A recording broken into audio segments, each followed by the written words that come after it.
யாருன்னா இருக்கிறீங்களா? அமைதியாக்குது, ரொம்ப ரொம்ப அமைதியாக்குது, தாங்க முடியல. என்ன இருட்டு தனுஷ் டைலாக் புலம்பிட்டு இருக்கானேன்னு பார்க்குறீங்களா? ரொம்ப கஷ்டானுங்க. ஏன் புலம்பச்சானுங்கன்னு சொல்கிறேன் கேளுங்க. என்ன ஒரு வருஷத்துக்கு முன்னாடி 3 பேர் சேர்ந்து வாங்கினானுங்க. வாங்கி தடாவுக்கு போகலாம், மூணாருக்கு போகலாம், ஏன் சென்னையிலேருந்து பெங்களூர் போய் பிரியாணி சாப்பிட்லாம், அது எல்லாத்தையும் வீடியோ எடுப்போம், ஜாலியாக யூடியூப்பில் போஸ்ட் பண்ணுவோம் அப்படின்னானுங்க. ஆனால் எங்கேயும் போல வாயாலே நல்லா வடை சுடுறாங்க மக்களே. என்ன பண்ணுறது இவனுங்களை வச்சுக்கின்னு?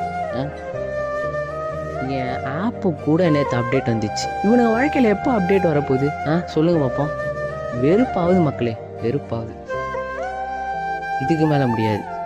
என் மோட்டர்லாம் ஸ்ட்ரக் ஆகுது, துரு பிடிக்குது, வேலை செய்ய மாட்டேங்குது ஒழுங்கா. 1 வருஷமாக பூட்டி வச்சா என்ன பண்ணுறது? வேலை செஞ்சுக்கினே இருக்கணும். மிஷின் தானே நானும். ஒன்று இவனுங்களை எங்கேயாவது என்னை எடுத்துன்னு போயிட்டு வீடியோ எடுக்கணும், யூடியூப்பில் போடணும். அப்படி இல்லைனா என்னை தூக்கி கைலாங்கல்ல போடணும். கைலாங்கல்ல போட்டால் கூட எனக்கு வேலை ஆகாது போல். நான் ஏன்னா பிளாஸ்டிக்கு மோட்டருக்கு தான் வேலை. வெறியாவது மக்களே, வெறியாவது. மனசாட்சின்னு ஒன்று இருந்தால் அவனுக்கு 2த்துல ஏதாவது பண்ண சொல்லுங்க மக்களே. நான் கோவமாப்பா.